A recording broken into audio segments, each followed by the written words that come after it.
Hello and good evening everyone. आज के lecture में हम फर्मी एनर्जी और उसके डेरिवेशन के बारे में पढ़ेंगे। तो फर्स्ट ऑफ ऑल हम बात करते हैं फर्मी एनर्जी पे।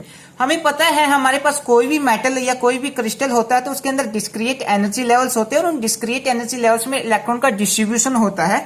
और जब इलेक्ट्रॉन का डिस्ट्रीब्यूशन होता है तो वहां पे वो इलेक्ट्रॉन पाउली एक्सक्लूजन प्रिंसिपल को फॉलो कर रहे होते हैं। पाउली एक्सक्लूजन प्रिंसिपल क्या होता है? No one can two electron same four quantum number, means दो इलेक्ट्रॉन के चारों क्वांटम नंबर सेम नहीं हो सकते। या फिर हम ये बोल सकते हैं कि हमारे पास दो इलेक्ट्रॉन है तो दोनों इलेक्ट्रॉनों की अलग अलग क्वांटम स्टेट होगी।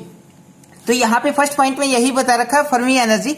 We know that free electron in crystal और metal are distributed among various discrete energy levels in according to Pauli exclusion principle. Means हमारे पास जो क्रिस्टल और मेटल होती है उसके अंदर अलग अलग डिस्क्रिएट एनर्जी लेवल्स होते हैं और उस डिस्क्रिएट एनर्जी लेवल्स में इलेक्ट्रॉन का डिस्ट्रीब्यूशन होता है और वो इलेक्ट्रॉन वहां पे पाउली एक्सक्लूजन प्रिंसिपल फॉलो करते हैं।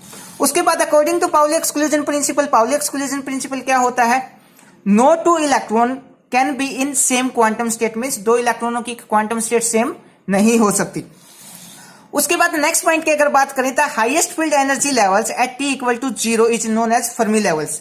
तो इस चीज को समझने के लिए हम क्या है, हमने यहाँ पे एक मेटल का ब्लॉक मान लिया और इसके अंदर हमने अलग अलग वेरियस एनर्जी लेवल्स मान लिए।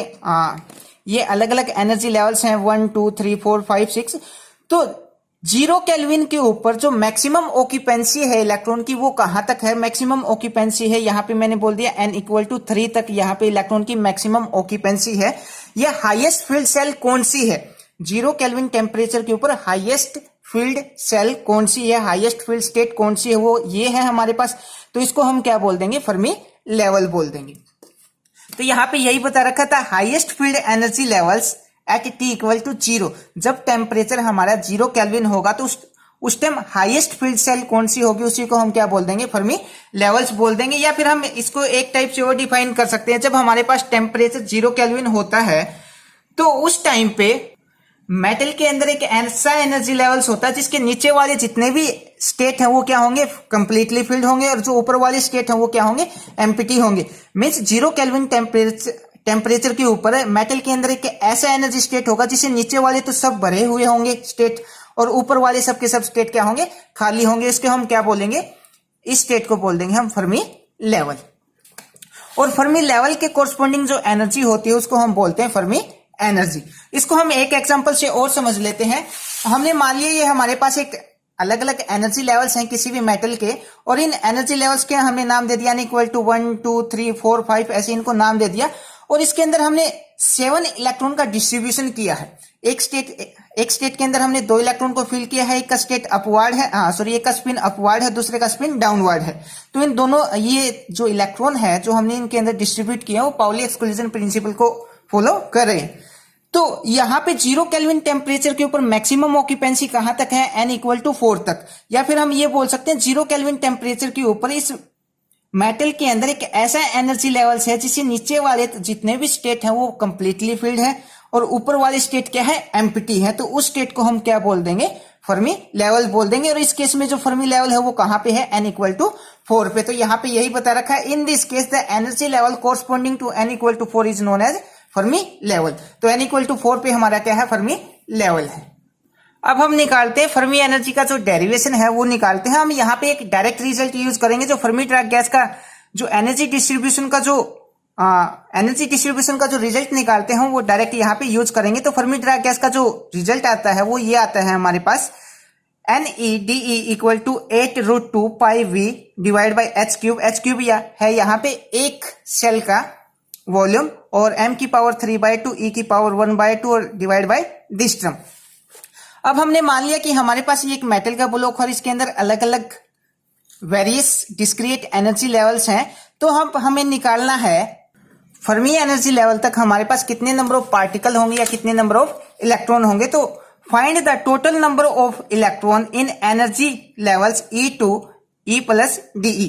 तो हमें E प्लस DE तक यहाँ पे पार्टिकल निकालने हैं, कितने होंगे। तो हम इस स्टेट को, ये जो हमारे पास इक्वेशन नंबर 1 आई है, इसको हम इंटीग्रेट कर देंगे कहां तक?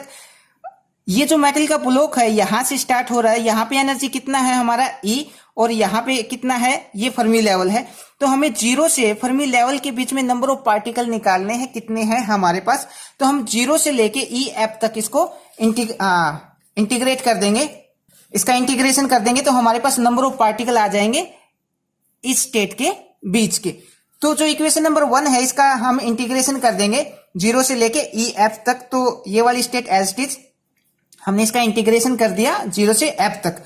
तो हमारे पास इसकी जो वैल्यू क्या है, हमारे पास NEDE की वैल्यू हमारे पास ये है। तो NEDE की जगह हम ये वाली वैल्यू यहां पे पुट कर देंगे और फिर इसका इंटीग्रेशन करेंगे। तो हमने यहाँ पे जो वैल्यू है इक्वेशन नंबर 1 की जो वैल्यू हमने वो वैल्यू यहाँ पे पुट की और कुछ नहीं किया। अब हम बात करते हैं जब हमारे पास टेम्परेचर T इक्वल टू 0 है, तो इस इक्वेशन में अगर हम टेम्परेचर 0 लेके चलें, 0 केल्विन, तो हमारे पास यहाँ पे क्या है, E की power E minus EF divide by KT, और T कितना है हमारे पास 0। अगर T की वैल्यू मैं यहाँ पे रखूं 0, तो ये वाली जो नीचे वाली टर्म है हमारे पास क्या बन जाएगी, E की पावर इन्फिनिटी, और किसी की पावर इन्फिनिटी होती वो क्या हो जाएगा, 0 हो जाएगा। तो नीचे वाली टर्म को हमने यहाँ पे नेग्लेक्ट कर दिया, ये वाली टर्म हटा दी हमने क्योंकि यहाँ 0 की इक्वल आ रही है।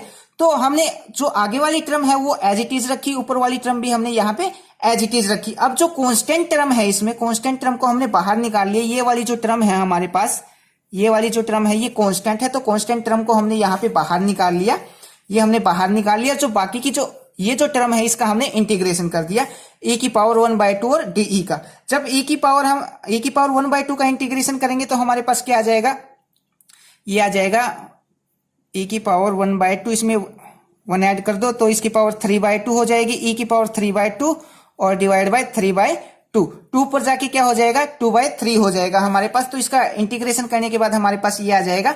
लोअर लिमिट कितनी है हमारे पास, 0, और अपर लिमिट क्या है, EF। तो अब क्या करेंगे, upper limit minus lower limit, और जो फर्स्ट वाला फैक्टर है वो हमने यहाँ पे एज इट इज लिख लिया। तो यहाँ पे upper limit minus lower limit करेंगे तो 0 पुट करेंगे तो हमारे पास 0 ही आ जाएगा, और इस यहाँ पे हमने क्या पुट कर दिया, अपर लिमिट में EF पुट कर दिया, तो हमारे पास ये आ जाएगा। और यहाँ पे ये जो बाकी की टर्म है इसके इक्वल टू में हमने डिवाइड में 1 माना, ये वाली टर्म हमने क्रॉस मल्टीप्लाई कर दी, तो ये h³ कहाँ चला जाएगा, ऊपर चला जाएगा, और ये वाली जो टर्म है वो कहाँ आ जाएगी, नीचे आ जाएगी। तो हमारे पास यहाँ क्या बचेगा, 2/3 EF जब अपर लिमिट पुट करेंगे तो EF हो जाएगा और उसकी पावर 3/2। अब हम हमारे पास जो ये 2/3 है इसको भी हम इक्वल टू के साइड से उस तरफ लेके जाएंगे, तो इसको भी इधर मल्टीप्लाई कर देंगे, इसको नीचे मल्टीप्लाई कर देंगे, तो हमारे पास क्या रह जाएगा, EF की पावर 3/2। अब हम पावर को भी उस तरफ लेके जाएंगे क्योंकि हमें क्या निकालना है, EF निकालना है, तो पावर को भी उस तरफ लेके जाएंगे, तो इस तरफ आके पावर किस में हो जाएगी, 2/3 में हो जाएगी। हमारे पास क्या निकल आएगी, EF की वैल्यू निकल आएगी, और हमें यही निकालना था EF के ऊपर हमारे पास कितने नंबर ऑफ पार्टिकल होंगे। आई होप आपको ये टॉपिक समझ आया। अगर इसमें कुछ समझ ना आया तो आप कमेंट करके या मैसेज करके पूछ सकते हैं। Thank you.